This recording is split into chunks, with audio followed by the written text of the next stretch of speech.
Last time on our Let's Play of Mask of the Betrayer, we found ourselves at the top of a set of somewhat familiar stairs, leading down towards a gate we saw in a dream. Well, we're gonna have to deal with some undead before we actually deal with the door, so let's do that.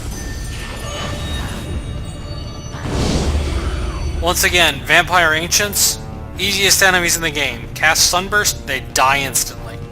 Even though they have like 340 hit points, they're vampires. They can't stand the sun.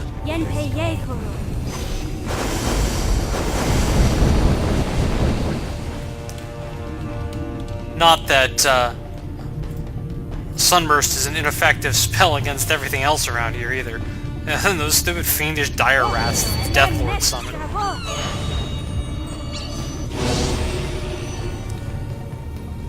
And I think that got rid of the...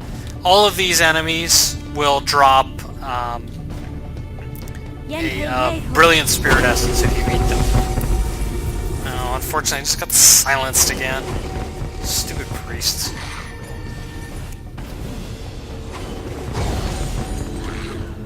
One of the other things about the Sword of Gith is that you can use it when you're silenced. The reason I was saving those spells earlier is because this fight can get a little complicated.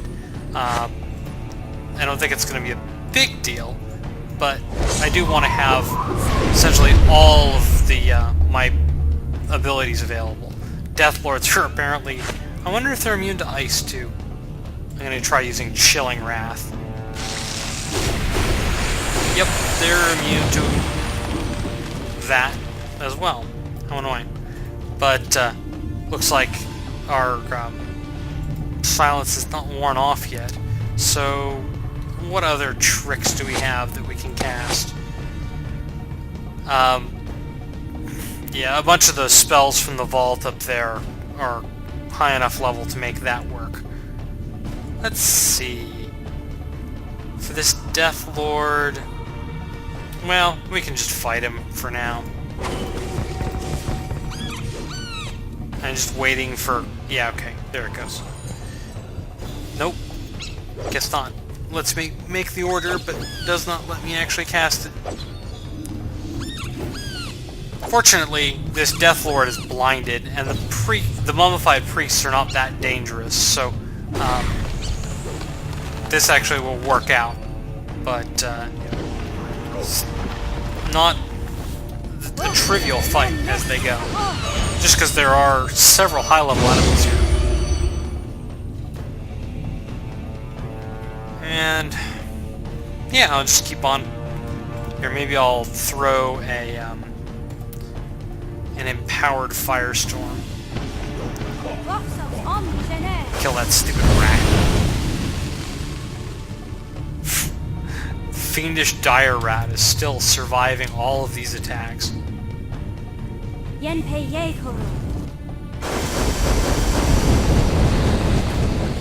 Oh, sorry. The mummified priests only drop the weaker spirit essences, so I guess I should have eaten something else.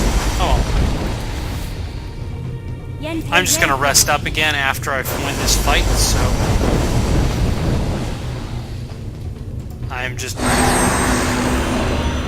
Oops.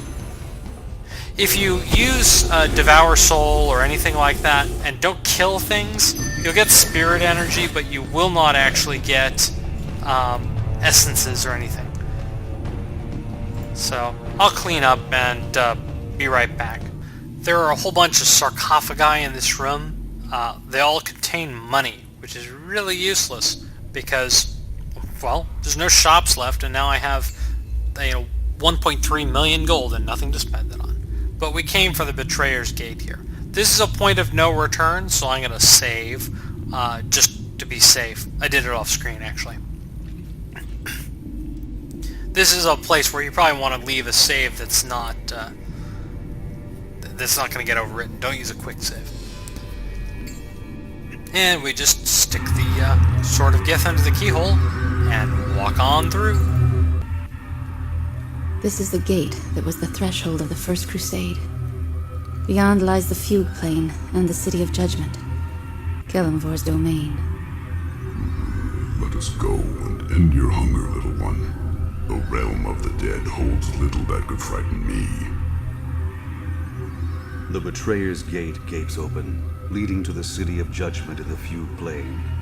Once you enter, it is unlikely you will be able to return. Fortunately, they warn you this is sort of a point of no return. And hey, Oku still talks.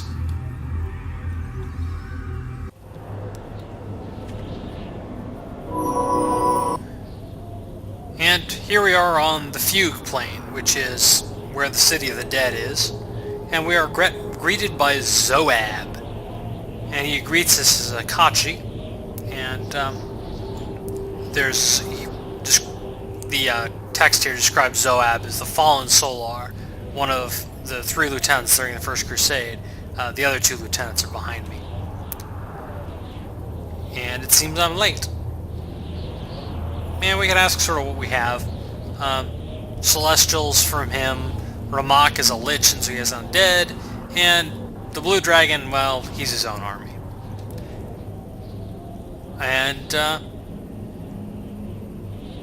yeah, we'll see what we, he tells us, should we come too far to waver now? Come, or, you know, essentially the enemies are willing to talk at this point. And I'm going to cast some buffs. Okay, now we're going to do some fighting soon enough, but, let's chat with the defenders here. And Zoab, you know, introduces the new Akachi, and Seiryu is this blue dragon. And you can more or less say hi. I am both Akachi and Sally, you know. And apparently Kaelin recognizes the defenders as people who used to work for her. And apparently their punishment was service in the city. And so they've sort of, instead of being attached to the wall, they've managed to kind of squeak out of just being defenders. And you can more or less talk them into sort of getting out of your way, at least.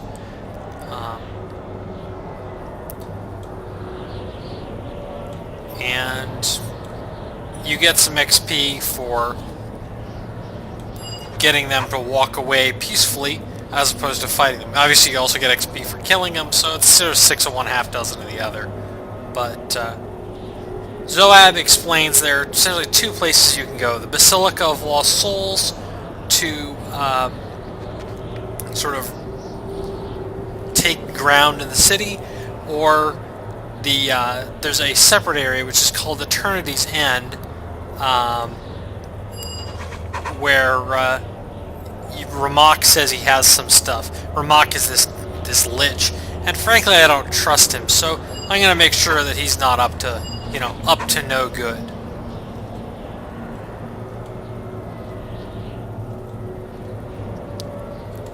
You also have the option of just staying and helping Seiryu hold the gate, but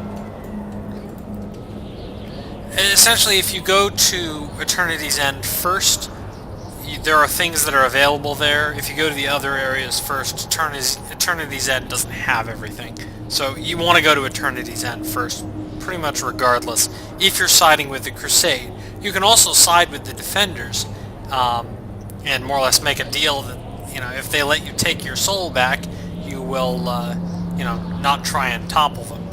So, you know, I'm helping Kaelin out with her crusade.